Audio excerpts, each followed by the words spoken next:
बताना है mix question है।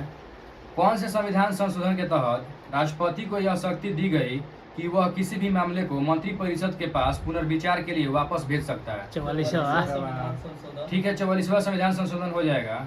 आगे बताना है कि राष्ट्रीय आपात का उद्घोषणा का जो आधार है ना, वो आंतरिक अशांति के जगह पर सशस्त्र विद्रोह कर दिया गया। कौन से संविधान संशोधन के तहत? 44वां। ठीक है, ये भी 44वां संविधान संशोधन हो जाएगा।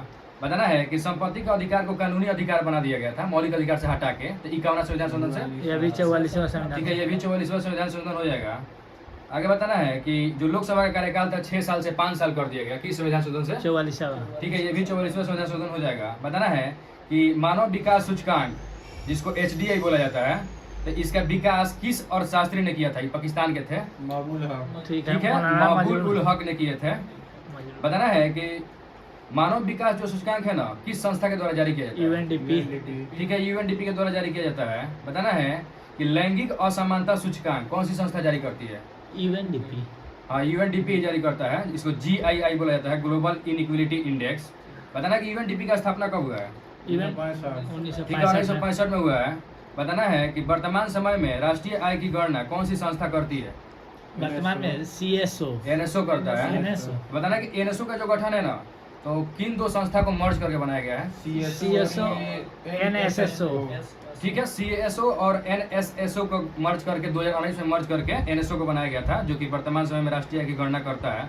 बताना है कि भारत में सहकारी आंदोलन की शुरुआत कब और किस क्षेत्र से हुआ था? कृषि क्षेत्र से हुआ था। ठीक है, कृषि क्षेत्र से हुआ था 1904 में। 1904 में। पूछेगा कि भारत में सहकारी आंदोलन की शुरुआत कब और किस क्षेत्र से हुआ था? तो कृषि क्षेत्र से हुआ था और 1904 में शुरू हुआ था।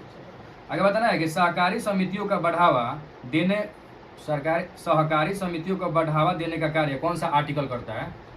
आर्टिकल हो जाएगा 43 के बी। ठीक है, 43 के बी हो जाएगा।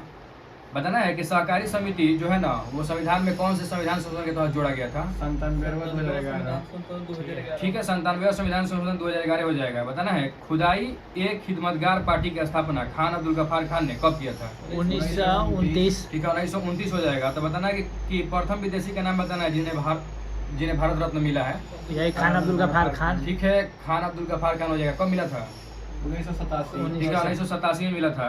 बताना है कि इंडिपेंडेंस लेबर पार्टी की स्थापना किसने और कब किया था? भीमराव अम्बेडकर। 1936। ठीक है, भीमराव अम्बेडकर 1936 हो जाएगा। बताना है कि भीमराव अम्बेडकर ने महार सत्याग्रह की स्थापना कब किया है? महार। 1927। और वही बहिष्कृत हितकारी सभा का स्थापना कब किया है? 1924। और डिप्रेस्ड क्लास एसोसिएशन का स्थापना कब किया है?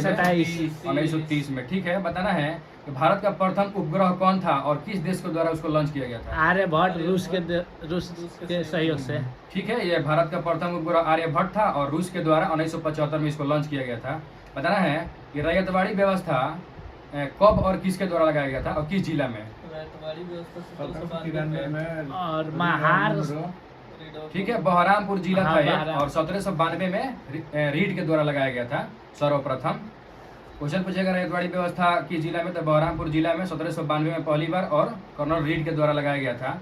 बताना कि जमींदारी व्यवस्था की शुरुआत कब और किसने किया था? 1793 लॉर्ड कॉर्नवालिस। हाँ, ठीक है, जमींदारी व्यवस्था पूछेगा तो 1793 में कर्नवालिस के द्वारा शुरू किया गया था। और वही कहेगा मालवाड़ी व्यवस्था किसके द्वारा शुरू किया गया था? Malwadi Holt Mackenzie. Holt Mackenzie. कब? 1822। 1822 हो जाएगा। बताना है कि एक फाइब्रोनेजन नामक प्रोटीन होता है, इसका कार्य क्या होता है हमारे शरीर में? रक्त का थक्का जमाने में सहायक होता है। ठीक है, रक्त के थका मतलब जमाने में मतलब सहायक होता है। तो बताना है कि ये जो प्रोटीन है ना, ये कहाँ पे इसका निर्माण होता है?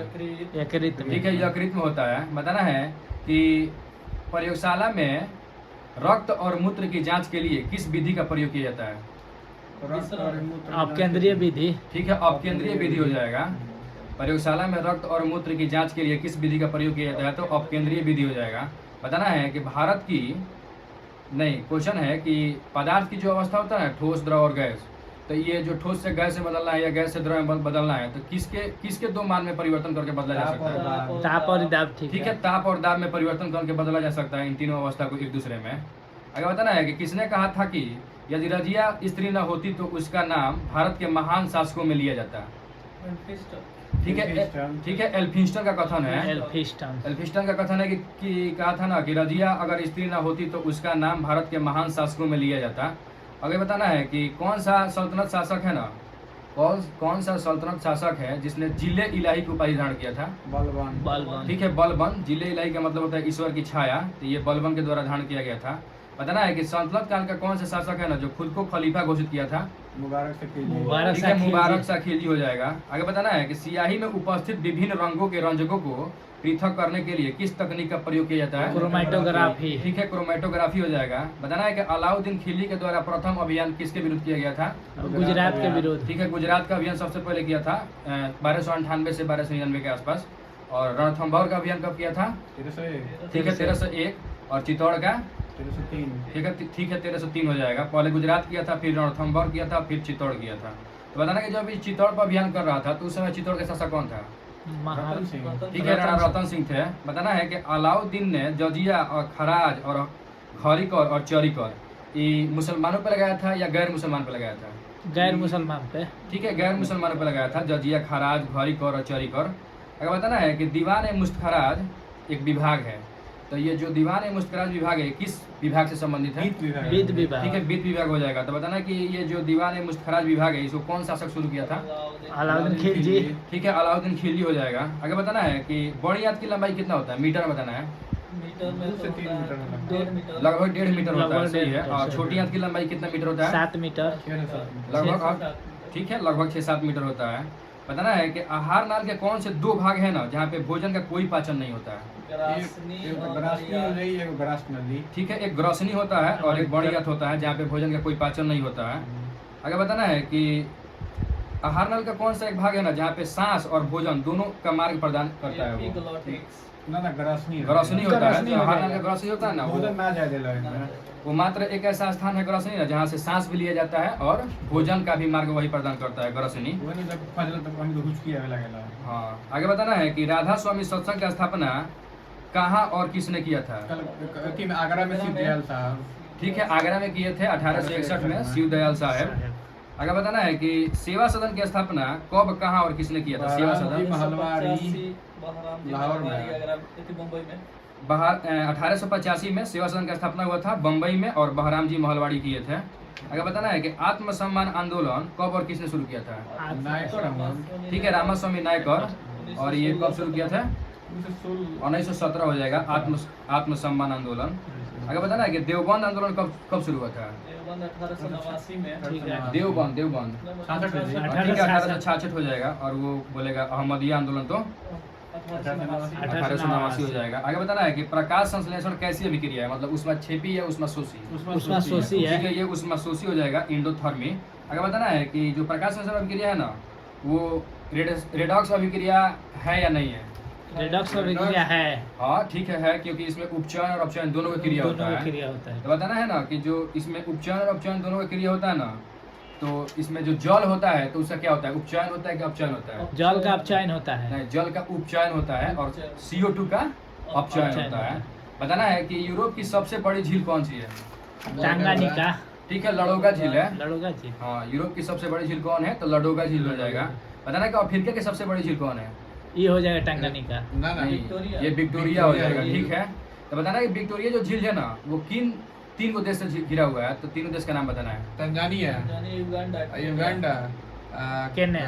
केन्या। केन्या। ठीक है, इसका ट्रिक होता है TUK, तो T से तंजानिया, U से युगांडा और K से केन्या। बताना है कि एक आयर झील है, किस देश का है। आयर झील ऑस्ट्रेलिया का है। बताना है कि अंतर्राष्ट्रीय न्यायालय का स्थापना कब हुआ था, डेट के साथ बताना है। 1946 ठीक है, 3 अप्रैल 1946 को हुआ था। तो बताना है कि अंतर्राष्ट्रीय न्यायालय में न्यायाधीश कितने होते हैं। 15 को होता 15 है। न्यायाधीश होते हैं। कार्यकाल इनका कितना साल का होता है। 9 9 साल का होता है। बताना है कि ये लोग जो ये न्यायाधीश होता है ना, इनका मतलब अवकाश कब ग्रहण करते हैं, कितने साल में। 3.65। प्रत्येक 3 साल पर एक तीन। ठीक है, हर 3 साल पे 1/3 मेंबर इनका अवकाश ग्रहण कर लेते हैं। और इसका अंतर्राष्ट्रीय न्यायालय का मुख्यालय कहाँ पे है। नीदरलैंड। ठीक है, द हेग नीदरलैंड हो जाएगा। और इसमें जो एक संविधि होता है अंतर्राष्ट्रीय न्यायालय का, इसमें कितना अध्याय है और कितना आर्टिकल है। अध्याय इसमें 5 को है, आर्टिकल इसमें 70 को है। आगे बताना है कि यूएनए का स्थापना कब हुआ था और इसका ध्येय वाक्य क्या है। 24 अक्टूबर 1945। ठीक है। चलो। ऊपर दे हो कहनु सबके लिए एक चुनाव हाँ, ये तुम्हारी दुनिया ये है। आपकी जैसे दुनिया कि इसका है। स्थापना हो जाएगा यूएनओ का 24 अक्टूबर 1945 को, और इसका इट्स योर वर्ल्ड ढाई वाक्य हो जाएगा। आगे बताना है कि यूएनओ के दिन प्रतिदिन के कार्यों का निपटारा किस अंग के द्वारा किया जाता है? उसके 6 अंग है ना, सचिवालय। तो ठीक है, उसके सचिवालय जो अंग है इसके द्वारा ठीक है, यूएनओ के सचिवालय। दिन प्रतिदिन के कार्यों का निपटारा किया जाता है। बताना है कि इसके किस अंग को 1994 में समाप्त कर दिया गया था? 6 में से किसको? न्यास परिषद। ठीक है, न्यास परिषद को 1994 में समाप्त कर दिया गया था। बताना है कि किस वर्ष ऑल इंडिया वुमेन कॉन्फ्रेंस की स्थापना हुआ था? All India women Congress conference 1927। हाँ ठीक है, 1927 हो जाएगा। क्वेश्चन है कि किस वर्ष ऑल इंडिया वुमेन कॉन्फ्रेंस का स्थापना हुआ था? तो 1927 हो जाएगा। आगे बताना है कि 6 अप्रैल 1930 को चंपारण में नमक सत्याग्रह का नेतृत्व किसने किया था? राजकुमार सिंह। बिपिन बिहारी वर्मा। अच्छा। क्वेश्चन है कि 6 अप्रैल 1930 को चंपारण में नमक सत्याग्रह का नेतृत्व किसने किया था? तो बिपिन बिहारी वर्मा। आगे बताना है कि आजाद दस्ता की स्थापना किसने और कब किया था? 1942 में जयप्रकाश नारायण। ठीक है, 1942 में जयप्रकाश नारायण। बताना है कि महाभारत को अंग्रेजी में किसने अनुवादित किया था?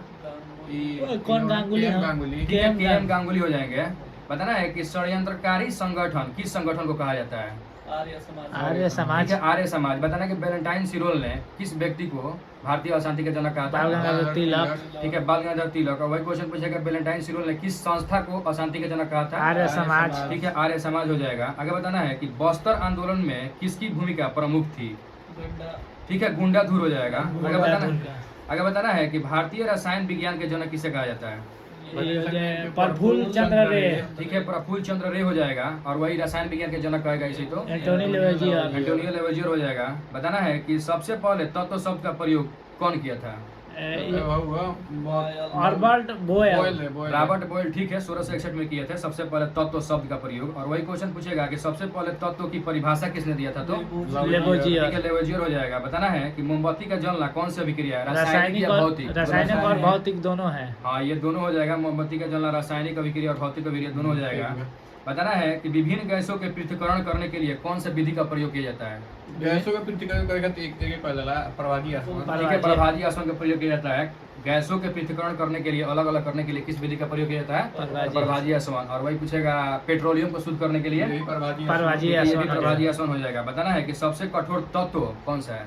तो मेरा तो हीरा। हीरा हो ठीक है, जाएगा। तत्व कहेगा तो हीरा। और वही पूछेगा सबसे कठोर धातु प्लेटिनम। तो प्लेटिनम हो जाएगा इसका आंसर। बताना है कि कौन सा शासक था ना जो अवंती को मगध में मिलाने वाला, मतलब मैं क्वेश्चन है अवंती को कि शिशुनाग। ठीक है, क्वेश्चन पूछेगा कि अवंती को मगध में मिलाने वाला शासक कौन था? तो शिशुनाग। शिशुनाग था, जो कि हर्यक वंश का शासक था। नहीं, शिशुनाग वंश के शासक संस्थापक था शिशुनाग। यही अवंती को मगध में मिलाया था। और वही पूछेगा अंग को कौन मिलाया था मगध में? और को कहेगा तो अजातशत्रु। हाँ, बिंबिसार हो बिंबिसार जाएगा। हो ठीक है, अगर अंग को पूछेगा मगध में कौन मिलाया था तो बिंबिसार हो जाएगा। बताना है कि बंग भंग आंदोलन कब हुआ था? बंग ठीक है, 7 अगस्त 1905 को हो जाएगा। तो बताना है कि इसके विरोध में एक आंदोलन हुआ था, बंग भंग आंदोलन के विरोध में एक आंदोलन हुआ था। तो उसका नेतृत्व कौन कर रहे थे? सुरेंद्र नाथ बनर्जी कर रहे थे। बताना है कि अगर किसी जो किसान है ना, किसान अगर नील की खेती से छूट चाहते थे तो उन्हें कौन से क्षतिपूर्ति कर से मतलब देना पड़ता था? तमगा। ठीक है, तमगा नामक कर उनको देना पड़ता था। क्वेश्चन था कि किसान अगर नील की खेती से छूट चाहते थे तो उनको कौन से क्षतिपूर्ति कर देना पड़ता था? तमगा। तमगा नामक कर उनको देना पड़ता था। ठीक है, बंद कर दीजिए।